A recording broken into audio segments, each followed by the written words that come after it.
Muy buenas tardes, mi gente. Here again with you guys, La Comadre B, with another episode of Comadriando Aquí con Café. I have no café, but I will sit here and comadrear with you guys for a little bit. Today is Wednesday, March the 12th. Yes. And today I want to talk to you guys about Easter eggs and Easter bunnies. Yes, I know, I'm kind of late. Easter was like 3 days ago. Whatever. This is actually to do with where does this come from? Not let me tell you about Easter. We all know what Easter is about. Anyways, we're gonna get straight to the topic. Saludos a toda mi gente, las comadres que están allí. And my mother, like always. Hi, Mom. So, Easter and the Easter eggs is a super old tradition. Another word for them is a peke egg. Yes, I know. Sounds weird, right? Okay.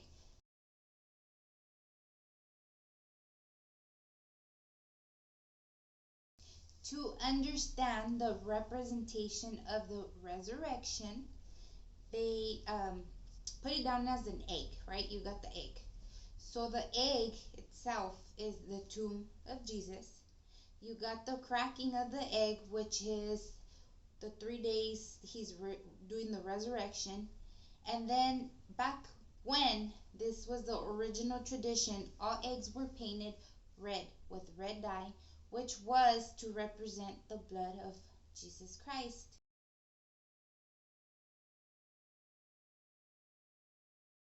During the whole resurrection event that comes about and ties this all up into Easter. Yes. So, where does this come from and how far back does it go? I will tell you. Okay. So all this goes back to the 13th century. Yeah, way, way back. 13th century, guys. And it was actually a tradition picked up from Persia. Yes. So, like I mentioned before, everything started with painting eggs red, which was the symbol of Jesus' blood during the resurrection, the crucifixion, the whole 3 day event where he was in there and came out. Forward a little bit more, ancient Egypt adapted this whole tradition and holiday big time. They changed obviously the title of the holiday. So what they were believed to be celebrating was Sham al Nisam. That's what their Easter was called.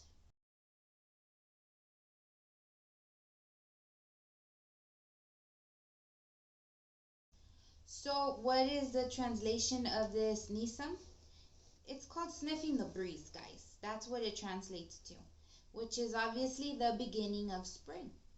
Yeah, I guess it makes sense, right? So the Egypts pintaban huevos de ostrich, huge ones. They would paint them gold and silver y los llevaban al panteón a decorar tumbas de la gente que estaba allí ya enterrada. Why? I don't know, but that's what their Easter consisted of.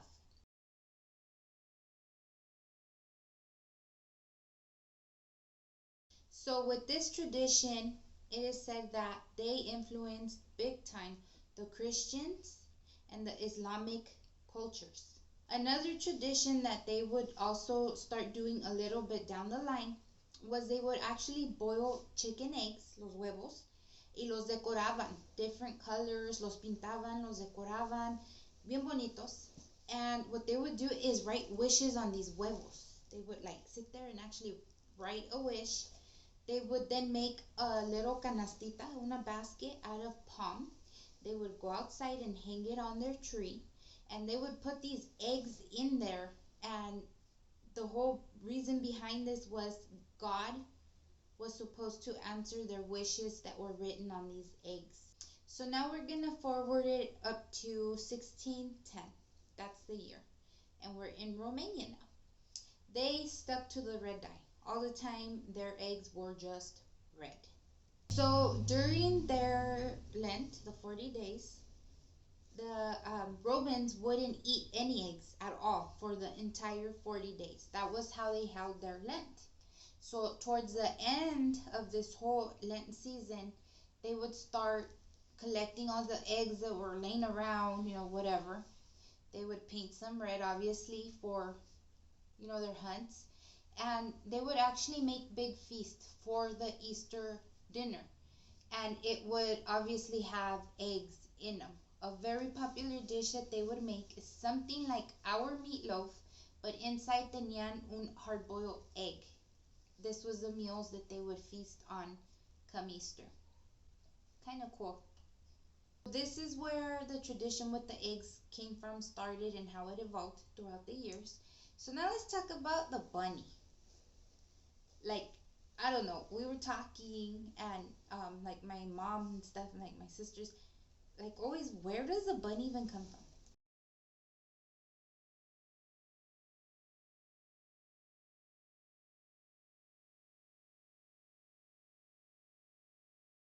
Why, like, why does he bring gifts? ¿Dónde viene este pinche conejo?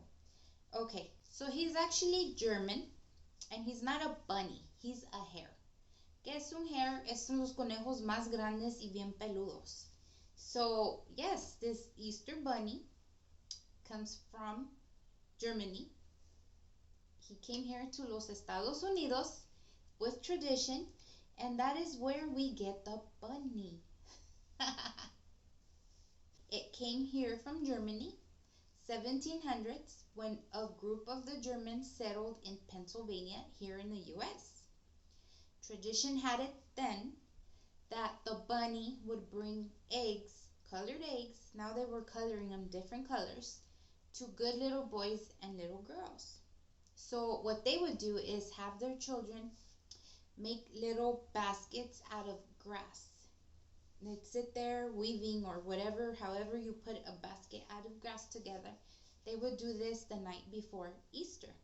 So come that Saturday night, you would put your little basket in an area. If you had multiple kids or a couple, whatever, cada quien pone su canastita en el suelo or wherever. And in the morning, if you were a good kid during this time or the year, you would wake up and have a bunch of different colored eggs in your basket. Yes, I know, so exciting, right? They would even leave carrots out just in case the bunny was hungry, he had something to eat. Y pues sí, llegaba el conejito. His name is actually Oster, O-S-T-E-R, Hase, H-A-S-E. I don't know if I'm pronouncing it correctly, but that is his actual name.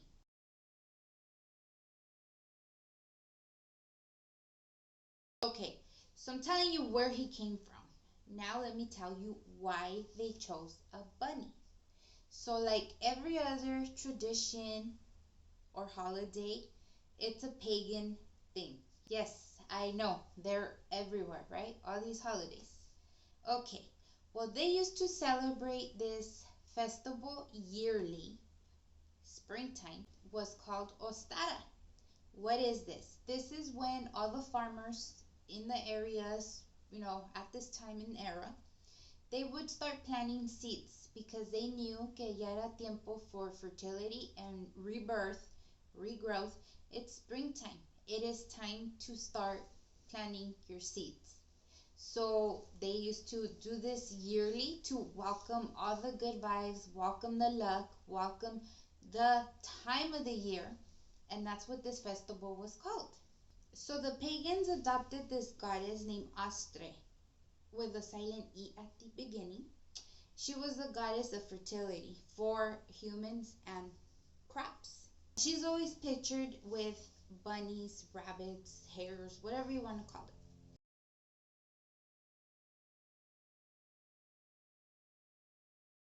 Okay, so now comes the question, ¿por qué ella y por qué los conejos? As you guys know, the rabbits, los conejos, they have a very high reproductive rate. Yes, they produce crazy numbers of rabbits throughout the year, the time, the season, whatever it is you want to call it. So, considering this is what we wanted in life, fertility and reproduction at those times, that's why they chose Astre to be their goddess and represent this festival because they were trying to welcome all the good to come with their crops.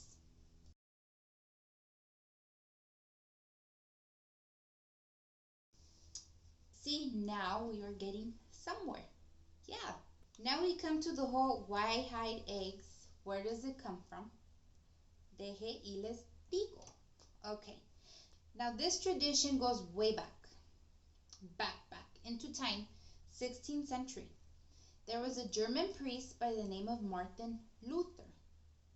Not Martin Luther King with the dream, just Martin Luther. Just wanted to throw it out there, guys. Okay, so what this man would do, like I said, he was a priest, daba su misa and this and that, blah, blah, blah. Every year around this time, he would collect these eggs. He would have the husbands actually hide eggs so that the women and children can find the eggs. It was a fun activity to do at the church. While it had meaning behind it, once again, goes back to the whole crucifixion, the resurrection, and the finding of the tomb. That's why women were the ones that would be behind the whole hunt with their little kids, because when they found the tomb open and Jesus was resurrected, there were women that went and found him. So Martin Luther had the women of his congregation hunting these eggs con los niños, making it fun, but at the same time, it was a metaphor for the resurrection of Jesus. So that tradition just stuck with the Germans. They're the ones that would do this. Then obviously it starts spreading because other people see. Now everybody does it. Look at, we're Mexican, American, Germans, Polish people, everybody, the Egyptians, everybody does this lovely tradition every year, which is fun. You know, some people don't celebrate the bunny or the Easter eggs, but you know, it's the whole part of the whole tradition. Like I said, whether you celebrate it or not, you know, every spring, once it starts coming mid-March or even the beginning of March, all the shelves are already full of little eggs. You got the little hay, you got baskets, you got bunnies. So it's one of those things, it just stuck. So let's talk about the stuffers. Yes, what best than talk about chocolate? We're gonna fast forward the year now, and we're taking you to the UK. The year now is 1873. There is a family-owned chocolate company by the name of Fry's, F-R-Y-S.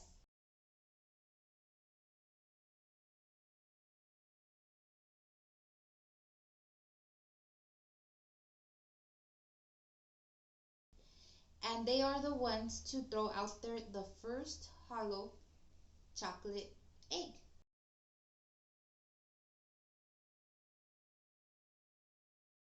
So this made history, as you all know. This family was the first that were able to crack the code on how to use molds that made these eggs hollow.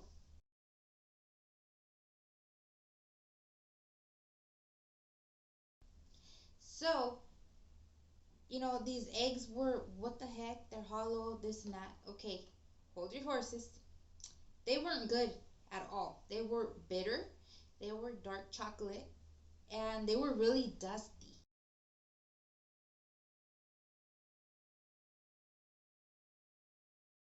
So it was more like a gift just to give. Back then they were really expensive. So la gente con dinero es la que los compraba para regalarlos. Pero it was still something super cool because once again, they were unheard of. Nobody had ever seen or heard of a hollow chocolate egg. So here we go. 2 years later, 1875. Here comes, guess who? Not the bunny. Nope, not the bunny, not the pollitos either. We got the arrival of the Cadbury chocolate egg. Yes, you know who they are. Every year we see the commercials with the cat in the ears, the lion, the whatever it is. Yeah, you got it. Those are the eggs I'm talking about.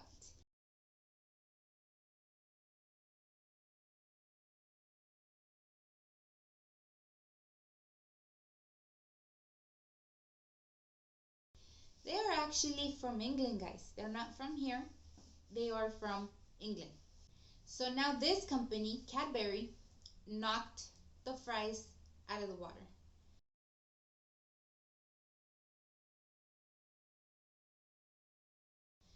These eggs were not hollow.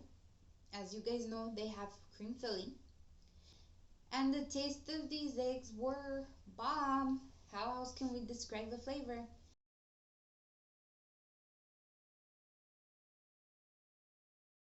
You have milk chocolate on the outside, not bitter, not dark chocolate, like just perfect.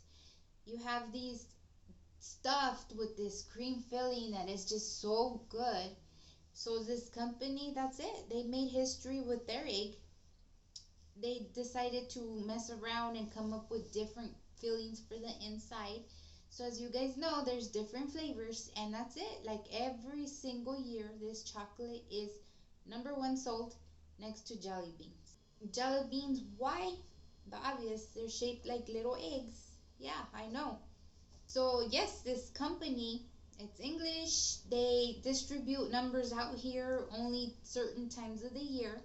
Back then, like I said, they had the original milk chocolate. A few years after, they came out with white chocolate. Forget about it. That was it. That was what was in demand. Popular then, también había chocolates in shape of fishes, chocolate shaped like hairs, the actual hairs, big bunnies. Pero los niños, like, nobody liked them. They weren't popular because estaban feos como el diablo. Like, they did not like them. So obviously, they didn't stick. Nowadays, you'll see one or two bunnies, big chocolate, designs out there for basket stuffers. But yeah, the fish definitely did not make the cut. Nobody liked him. So, se fue para atrás al mar.